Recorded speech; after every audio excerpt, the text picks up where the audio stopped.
The lord.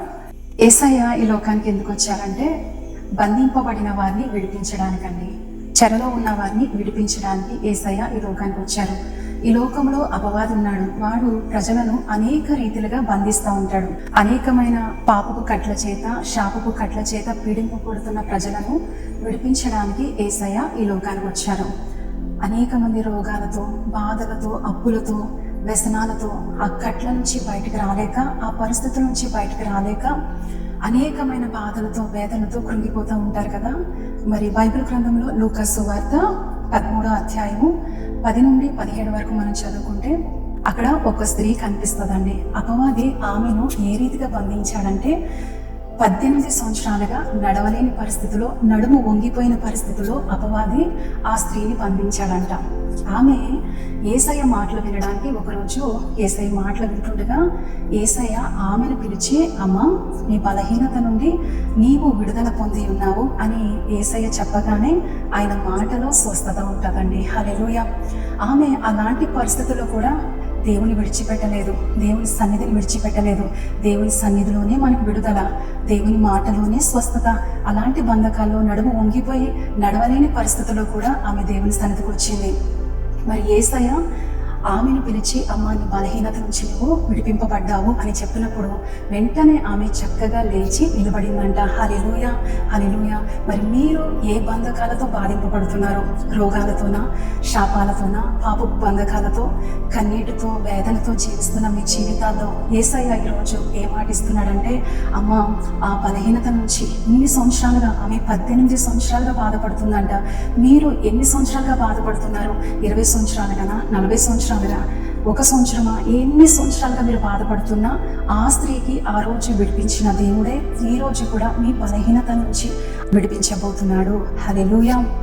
ఈ మాటను నమ్మండి, స్వీకరించండి. మీ కట్ల నుండి అపవాది ఏ కట్లతో మిమ్మల్ని బంధించాడో, ఎక్కడెక్కడ మిమ్మల్ని బంధించాడో, మరి మనుషులు వారు మాతో మాట్లాడుతూ ఉన్నప్పుడు అనేకమైన సమస్యలు, కొంతమంది రోగాలతో, శారీరక బలహీనత, ఏ పని చేయలేక, వారు అనుకున్న ఉద్యోగాలు చేసుకోలేక, బలము లేక, శక్తి లేక బలహీనులుగా ఉండిపోయే కొంతమంది మానసికంగా కృంగిపోతూ డిప్రెషన్లోకి వెళ్ళిపోయి వాటి నుంచి ఎలాగ బయటకు రావాలో అర్థం కాని పరిస్థితిలో కొంతమంది జీవితాల్లో అప్పులండి. వారు ఎంత కష్టపడుతున్నా వడ్డీలు కట్టడానికి కూడా సరిపోలేని పరిస్థితుల్లో నిజంగా వారు ఎంత కృంగిపోయి ఉంటారు కదా. యేసయ్య ఎందుకు ఈ లోకానికి వచ్చాడంటే వాళ్ళందరినీ ప్రేమిస్తున్నాడండి. ప్రతి ఒక్కరూ ఆ పరిస్థితుల నుంచి విడిపించి, ఆ బంధకాలు, అపవాది ఎక్కడెక్కడైతే కట్టివేశాడో, ముందుకు వెళ్ళలేక, పైకి రాలేక, జీవితంలో ఆ రక్షణ కార్యాలు, ఆ విడుదల కార్యాలు, ఆ స్వస్థత కార్యాలు, సమాధానం లేకుండా చేస్తున్న వాడి కట్ల నుండి విడిపించి నా యేసయ్య సంపూర్ణంగా లేవనెత్తే దేవుడండి. అందుకే ఆయన ఈ లోకానికి వచ్చాడు, మన కొరకు ఆయన మరణించాడు. ఆయన రక్తము ద్వారా, ఆయన కలువరి సిలువలో మన కోసము చిందించిన ఆయన రక్తమే మనకి విడుదలండి. ఆయన రక్తమే మనకి స్వస్థత, ఆయన రక్తమే మనకి క్షేమము, ఆయన రక్తమే మనకి జీవము. హల్లెలూయా. ఆ స్త్రీ అలాంటి పరిస్థితుల్లో కూడా దేవుని మాటలు సమాజ మందిరములో యేసయ్య బోధిస్తూ ఉంటే ఆ స్థలానికి ఆమె వెళ్ళింది. ఇలాంటి బలహీనతలో నేను ఎలా వెళ్ళగలుగుతాను అని అనుకోలేదు. యేసయ్య దగ్గరికి వెళ్ళింది అలాంటి పరిస్థితుల్లోనే. మరి యేసయ్య ఆ పరిస్థితి ఆమె దేవునికి తెలుసు. ఎలాంటి పరిస్థితుల్లో మీరు ఈ మాటలు వింటున్నారు, ఎలాంటి వేదనతో, గుండె చెదైన పరిస్థితులు ఈ మాటలు వింటున్నారో దేవునికి తెలుసు. అందుకే మీతోనే దేవుడు మాట్లాడుతున్నాడు. ఖచ్చితంగా మీ జీవితాలను యేసయ్య విడిపించబోతున్నాడండి. హల్లెలూయా. ఈ మాటలు వింటుండగానే అపవాది యొక్క కట్లన్నీ కూడా విడిపోతున్నాయి. హల్లెలూయా, హల్లెలూయా. మరి నేను మీకోసం ప్రార్థన చేస్తాను, నాతో కలిసి ఏకీభవిస్తారా? యేసయ్యా, నీకు వందనాలు ప్రభా.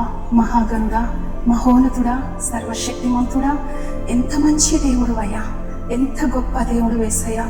నువ్వు లోకమును ఎంతో ప్రేమిస్తున్నావు ప్రభా. అయ్యా, మా కొరకు నీ రక్తాన్ని కార్చావు ప్రభా. నీ రక్తమంతా మా కొరకు చిందించావు ప్రభా. ఇదిగో నీ ప్రజలు అనేక విధాలుగా బంధింపబడుతున్నారయ్యా. అనేక రకాలుగా సాతాను కట్ల చేత బంధింపబడి ఉన్నారు ప్రభా.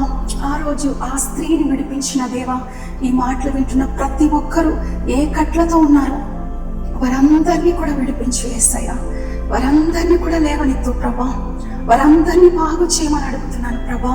యేసయ్యా, వారిని తాకండి. ఎవరైతే మరణ పడక మీద లేదా లేవలేని స్థితిలో, బలహీనమైన పరిస్థితుల్లో ప్రభా, వేదనతో, బాధతో ఈ ప్రార్థనలో ఏకీభవిస్తుంటే యేసు నామములో ప్రభా వారి హృదయాలను తాకండయ్యా. వారి హృదయాలను తాకు, చెదరిపోయిన కృంగిపోయిన వారి హృదయాలను తాకు ప్రభా. వారి శరీరాలను తాకండయ్యా. ఆ కట్ల నుండి విడిపించు ప్రభా. ఆ బంధకాల నుండి విడిపించేసయ్యా, విడిపించు ప్రభా. హల్లెలూయా, హల్లెలూయా. విడుదల కలుగును గాక, సంపూర్ణ విడుదల కలుగును గాక, సంపూర్ణ స్వస్థత కలుగును గాక. ఆ పాపపు బంధకాల నుండి విడిపించయ్యా, శాపపు కట్ల నుండి విడిపించు ప్రభా. హల్లెలూయా, హల్లెలూయా. నూతన జీవితాలు వారికి దయచేయండి. నూతన జీవితాలు ఈ దినము నుండే, ఈ క్షణము నుండే నూతన జీవితాలు వారి జీవితంలో ఆరంభమవును గాక. హల్లెలూయా, హల్లెలూయా. నీ బిడ్డని తాకుతున్నందుకు నీకు స్తోత్రాలయ్యా. బాగు చేస్తున్నందుకు నీకు వందనాలయ్యా. నీకు వందనాలేసయ్యా. నీకే మహిమ, నీకే ఘనతయ్యా, నీకే స్తుతులు, నీకే స్తోత్రాలు ఆరోపించుకుంటూ యేసు నామములో అడిగి వేడుకుంటున్నాము పరమ తండ్రి.